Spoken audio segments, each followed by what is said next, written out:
Imagine biting into dinner and wondering, will this kill me before dessert? That was medieval dining in a nutshell. No nutrition labels, no FDA, just guesswork, superstition, and hope. Today, you complain when your oat milk expires in 2 days. Back then, you didn't even know what expiration dates were. Food either looked fine, smelled tolerable, or didn't, and if you guessed wrong, congratulations, you've just signed up for vomiting, convulsions, or a slow death that even your priest couldn't diagnose. Bread could betray you, cheese might rot from the inside out. Even water, the safest thing on earth, was basically a microbial cocktail waiting to ruin your week. And if you were rich, don't get smug, your fancy luxury foods were just poison with better branding. In the Middle Ages, dinner wasn't just about survival of the fittest, it was survival of the luckiest. So, grab your wooden spoon and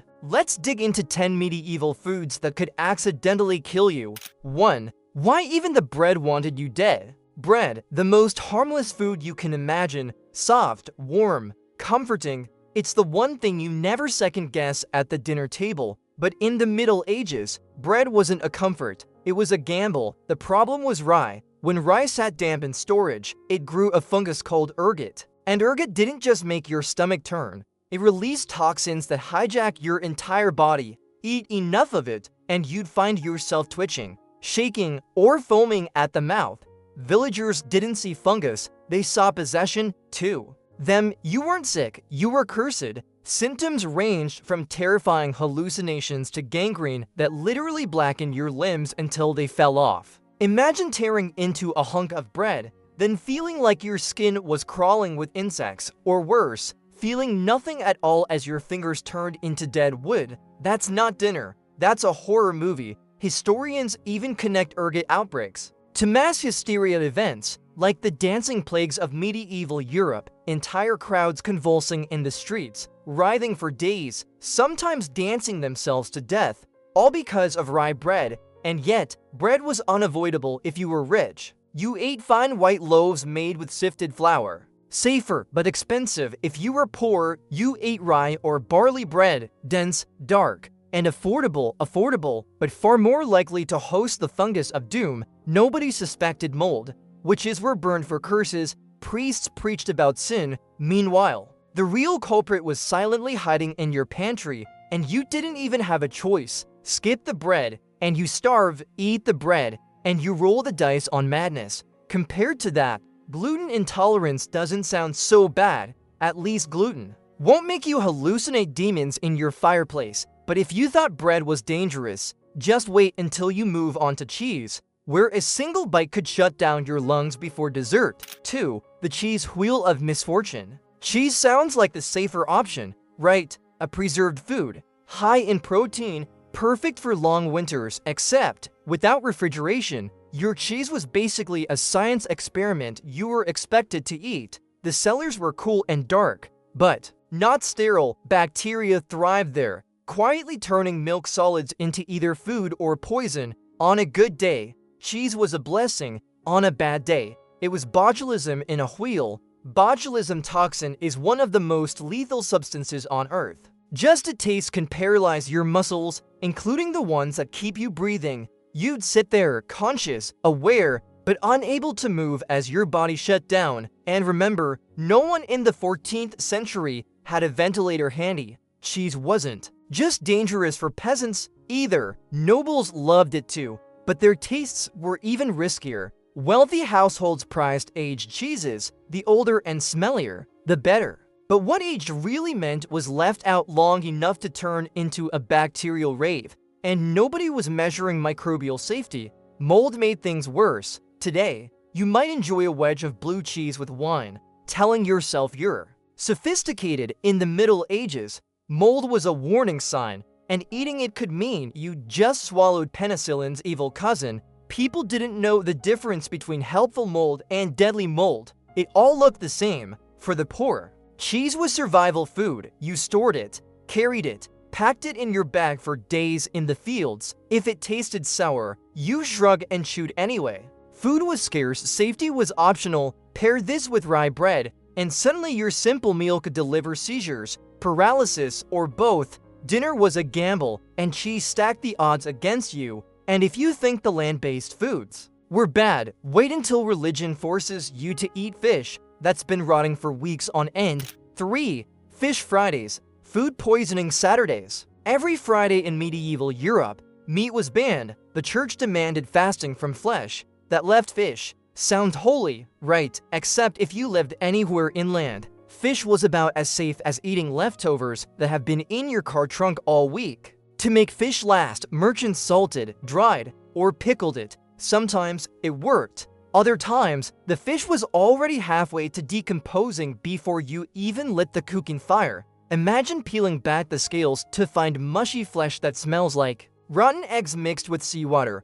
That was dinner. For peasants, salted herring was the classic choice. Cheap, yes, but so salty it could dry out your insides. If it wasn't cured properly, bacteria thrived. And if you couldn't afford enough salt, well, then you were basically gnawing on a petri dish with fins. Nobles didn't escape the risk either. In fact, they often courted danger willingly. To flaunt their wealth, they ordered exotic fish. Sturgeon, eels, even whales dragged hundreds of miles on creaky carts or riverboats. By the time it reached the table, it had the texture of wet leather and the bouquet of a dumpster. But status mattered more than safety. You ate the fish anyway, gagging behind your goblet of wine. Food poisoning from fish was so routine that people didn't even label it as an illness. You didn't say, "I have salmonella." You just said, "I ate fish yesterday." Everyone understood. And remember, this was supposed to be an act of devotion. You gave up meat to honor God. In return, God gave you a weekend on the privy with cramps, vomiting, and diarrhea that could dehydrate you to death. A holy sacrifice, indeed. So bread could warp your mind, cheese could shut down your lungs, and fish could ruin your soul-saving Friday faster than you can say pass the salt. 4. Water wasn't safer than wine. You might think water was the safest bet. After all, it's just water, right? But in the Middle Ages, a glass of water was basically Russian roulette with a ladle. Rivers weren't peaceful streams for bathing nymphs. They were open sewers. Butchers dumped blood and got straight into them. Tanneries flushed chemicals. People used rivers for laundry, for bathing, and most importantly, as toilets. Take a sip, and you weren't drinking water. You were drinking everyone's business, upstream and downstream. Wells weren't much better. Rainwater carried runoff from barns and latrines, seeping into the groundwater. Imagine drawing a fresh bucket and realizing it tasted faintly like yesterday's chamber pot. Dysentery, cholera, and typhoid weren't exotic diseases. They were just what happened when you stayed hydrated. The irony is, people noticed water makes you sick, but what choice did you have? The poor had to risk it. The rich had an escape. Wine or ale, even weak beer, barely alcoholic, killed off enough germs to make it safer than water. Children drank it daily, not for fun, for survival, of course. Alcohol wasn't free. If you couldn't afford it, you stuck with water, said a prayer, and hoped your next drink didn't kill you. It was either risk dysentery or risk dehydration, and dehydration was the faster death. So well, today you brag about how many ounces of spring water you drink. A medieval peasant would laugh in your face. Staying hydrated wasn't a lifestyle choice. It was a daily gamble. And just when you think dinner couldn't get any riskier, wealthy households upped the stakes with exotic spices, prestige foods that often came pre-seasoned with poison. 5. The deadly spice trade. Poison with prestige. Spices were the ultimate medieval flex. Salt, cinnamon, saffron, nutmeg, these weren't just condiments. They were currency. Entire fortunes were built, wars were fought, and ships risked oceans just to bring back a few sacks of dry plant matter. But here's the problem. By the time those spices traveled thousands of miles, they'd passed through countless middlemen. Each one had the bright idea. Why not stretch the product a little? Which meant your cinnamon might not be cinnamon at all. For the rich, the risk didn't matter. Spice wasn't about taste. It was about showing off. Imagine dropping the medieval equivalent of $500 on a spice tin, only to find you've bought ground-up plaster mixed with toxic dye. It didn't matter. Nobles would sprinkle it anyway, because if you could afford spice, You could afford servants to bury you when it killed you. The irony, the poor didn't touch spices much at all. Too expensive. Which meant the average farmer had a better chance of surviving dinner than the baron showing off his golden nutmeg. Spices turned food into fashion, but fashion, in the Middle Ages, often came with a side of mercury poisoning, and yet, even spoiled saffron looks glamorous compared to meat that was literally crawling with flies before it hit your plate. 6. Luxury meats. Rotting before roasting. Picture the feast hall of a medieval castle. Long tables piled high with roasted boar, venison, or maybe even swan. Sounds decadent, right? But here's what no painting shows you. The stench. Refrigeration didn't exist. Meat was hung to tenderize, which really meant leaving it out until it began to rot. Days, sometimes weeks. Kitchens buzzed with flies. Servants swatted maggots off the carcasses. Then came the spices. Nutmeg, cloves, cinnamon. Masking the smell, but not the danger. A rotten goose covered in honey glaze was still a rotten goose. For the wealthy, feasting was about prestige. Exotic birds, giant roasts, entire animals stuffed into other animals. The more grotesque, the better. But underneath the spectacle was spoiled meat. Parasites and bacteria waiting to strike. The poor didn't escape either. They couldn't afford fancy cuts. Instead, they ate offal, hearts, livers, intestines, often undercooked because fuel was scarce. Parasites thrived, from tapeworms to flukes. Whether you were rich or poor, dinner came with free guests you didn't invite. Worse still, some nobles embraced a bizarre trend, serving meat high. In other words, they liked it gamey, nearly putrid, because the strong flavor made them feel powerful.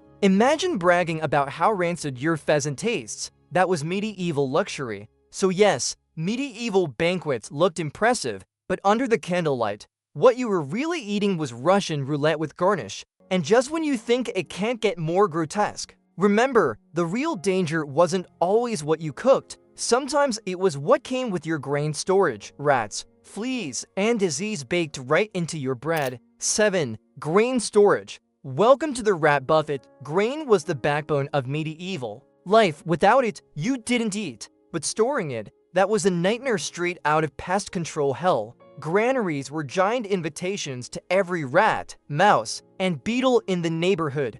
Piles of grain turned into playgrounds for vermin. Rats gnawed through sacks, weevils burrowed into kernels, and where animals go, so do droppings, urine, and fleas. Farmers didn't throw it out. They couldn't. You sifted what you could, baked the rest, and hoped the oven killed something. Sometimes the bread crunched, not from crust, but from insects baked into the dough. Protein, if you're feeling optimistic. Moisture made things worse. Damp grain sprouted mold. Mold led to sickness, convulsions, and sometimes death. To dry, and the grain turned to dust, making your flour gritty, tasteless, and barely edible. Every season was a new gamble. And then there were the rats themselves. Not just a nuisance, a walking disease vector. They carried fleas, and those fleas carried plague. That's right, the same storage that kept you alive could also wipe out half your village. Grain wasn't just food, it was a delivery system for pestilence.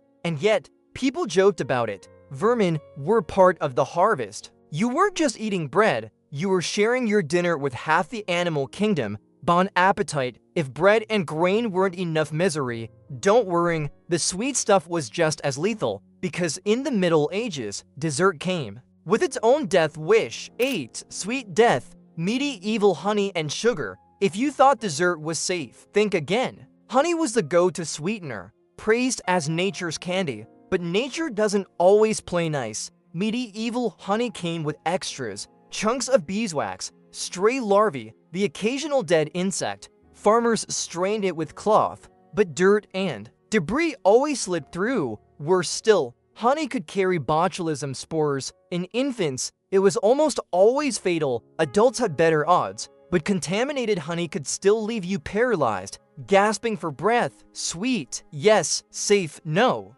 Sugar wasn't an improvement. Imported in hard, brown cones, it was a luxury reserved for the rich, and refining was sloppy. Cones were often contaminated with lime, clay, or sand from the boiling process. Imagine sprinkling your pastries with a mix of sweetness and gravel. Congratulations, you've just spent a fortune to ruin your teeth and maybe your intestines. The wealthy adored sugar. They gorged on candied almonds, preserved fruits, and elaborate marzipan sculptures. But underneath the spectacle, they were spooning poison straight into their mouths. Cavities, infections, and early death were the true price of indulgence. Today, your dentist scolds you for too much candy. Back then, dessert didn't just rot your teeth. It could take your life in one sticky bite. And if food wasn't enough of a threat, medicine swooped in to finish the job, because in the Middle Ages, the cure was often deadlier than the disease. 9. When medicine tasted worse than the disease.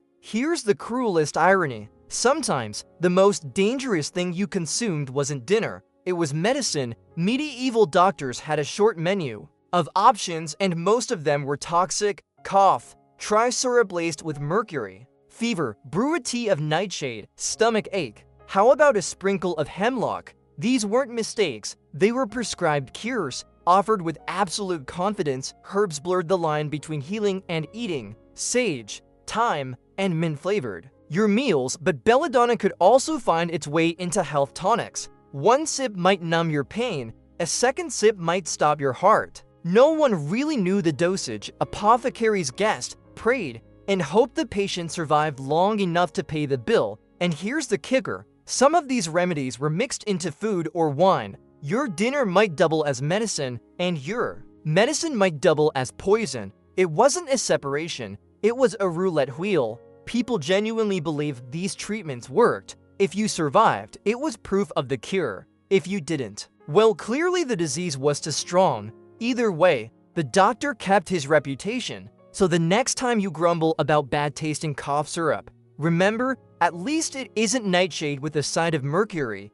In the Middle Ages, the cure was often worse than the sickness. And with that, your medieval menu is complete. Bread, cheese, fish, water, spices, meat, grain, dessert, and medicine, each one a potential death trap. Congratulations, you've survived dinner, at least until breakfast. Enjoyed this taste of medieval misery? Then like, subscribe, and share, because history only gets darker from here.